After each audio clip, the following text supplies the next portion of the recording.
Zdravím vás, keď už ste pridali 5 produktov a administrátori si to už všimli a pridali vám bonus 100 eur, prihlásime sa svoje konto a pribudlo nám 100 eur, skontrolujeme históriu. V kategóriách alebo cez vyhľadávať si nájdeme produkt, ktorý potrebujem, napríklad móda a tieto rifle, skontrolujeme si informácie o produkte, obchodné podmienky a detaily. Ak je všetko v poriadku, klikneme na tlačítko Buy Now, respektíve kúpiť. Áno, súhlasíme s nákupom. Sumu sa odčíta z konta.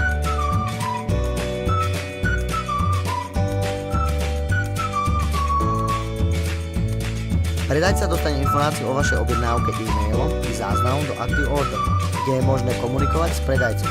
Poprípade riešiť reklamácie alebo storno, či nahlásiť produkt, ktorý nebol odoslaný. Vložíme napríklad koment o doručení. Teraz vám ukážem pohľad predajcu, respektíve keby niekto si od vás objednal tovar alebo službu.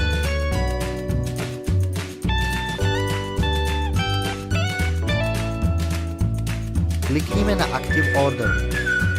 Môžete komunikovať s vašim zákazníkom a odpovedať na otázky.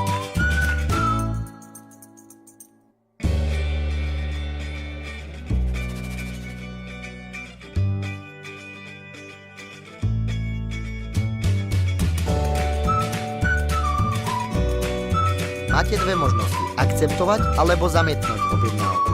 Ak objednávku zamietnete, vrátite čiastku vášmu zákazníkovi, ktorý vám zaplatil. Ak akceptujete objednávku, čiastka sa vám pripísala na váš účet, ktorú je možné i hneď použiť. Kliknite na akceptovať sumu, ktorá sa pripísala, a ak máte na tovar otázku, pridať odpoveď. Kliknite na akceptovať sumu, ktorá sa pripísala, ak máte na tovar otázku, pridať odpoveď. Teraz je potrebné odoslať tovar na adresu, ktorý má zákazník a ktorú má zobrazenú nižšie v Active Order.